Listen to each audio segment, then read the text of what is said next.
آج کا لطیفہ۔ ایک دن بشیر چرسی تبلیغ والوں کے ہاتھ لگ گیا۔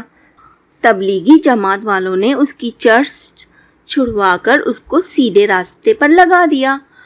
اب وہ جماعت کے ساتھ جہاں بھی جاتا اس کا تعارف کچھ یوں کرایا جاتا: یہ ہمارے بشیر بھائی ہیں، یہ پہلے بہت بڑے چرسی تھے، اب ہمارے زیر اثر چرس پینا چھوڑ دی۔ ایک دن تبلیغی جماعت والوں نے بشیر کو کہا: بشیر بھائی، پاکستانیوں کو اپنا تعارف کروائیں کہ کیسے آپ نے ہمارے زیر اثر چرس چھوڑ دی۔ بس پھر بشیر روتے ہوئے بولا: الحمدللہ، اللہ پاک نے میرا بڑا پردہ رکھا تھا، لیکن اچانک مجھے میرے تبلیغی بھائی مل گئے۔ خدا کی قسم، اتنا چرس پی کر بدنام نہیں ہوا جتنا چرس چھوڑ کر بدنام ہوا۔